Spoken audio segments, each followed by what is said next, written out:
উগ্রবাদী তারা তাদের চিহ্নিত করে খুন করেছে। এই খুনের প্রতিবাদে সারা পশ্চিমবাংলা জুড়ে আমাদের দল তাদের আত্মার শান্তি কামনার জন্য, স্মৃতির প্রতি শ্রদ্ধা নিবেদনের জন্য আজকের এই মোমবাতি মিছিল। আমরা এই মোমবাতি মিছিলের মধ্যে দিয়ে আমরা তাদের আত্মার শান্তি কামনা করি। আমরা চাই এই উগ্রবাদী সন্ত্রাসবাদী সারা ভারতবর্ষ থেকে দূর হোক, আর যদি না দূর হয় সরকার এর বিরুদ্ধে পদক্ষেপ করুক। নিশ্চয়ই পদক্ষেপ করলে ভারতবর্ষের কোনো রাজনৈতিক দল এর বিরুদ্ধে নিশ্চয়ই যাবে না। সারা পৃথিবীর লোক ভারতবর্ষের পক্ষে আছে। আমরা চাই শান্তিপ্রিয় শান্ত ভারতবর্ষকে অশান্ত করার যারা চক্রান্ত করছে সেই চক্রান্তকে নির্মূল করতে হবে। গত 22 তারিখে যারা হত্যা করে যাদের খুন করা হয়েছে এটা নৃশংস বর্বর।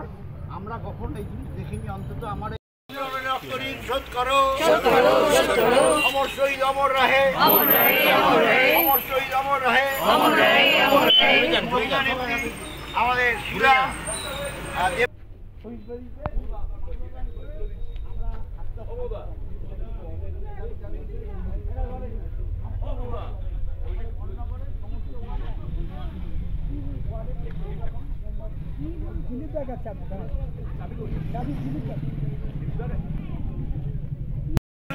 ফুল অল্প করে দাও, সবাই দিচ্ছে তো। সনদ আছে, সনদ না গোপাল দাদা,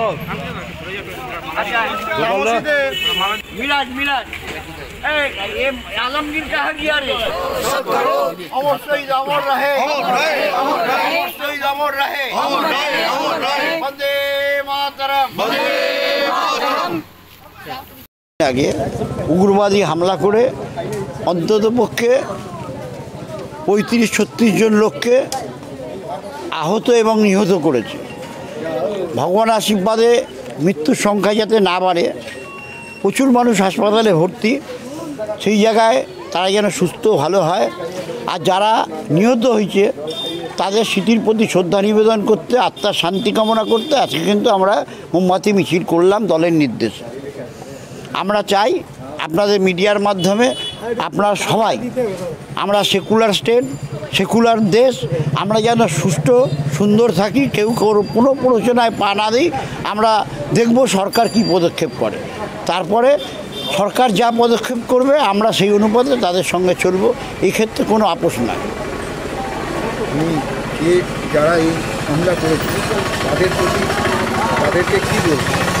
তারা হচ্ছে উগ্রবাদী, হত্যাকারী, তাদের নৃশংস শাস্তি, নৃশংসভাবে তারা যেভাবে খুন করেছে। কেউ তো আর খুনের যেই মানে আইডেন্টি করে ধরবে, আর খুন করার তো অধিকার নেই। আইন দেখবে, সে আইনও বলে তাদের জন্য ব্যাপক শাস্তি হয়। আমরা এটাই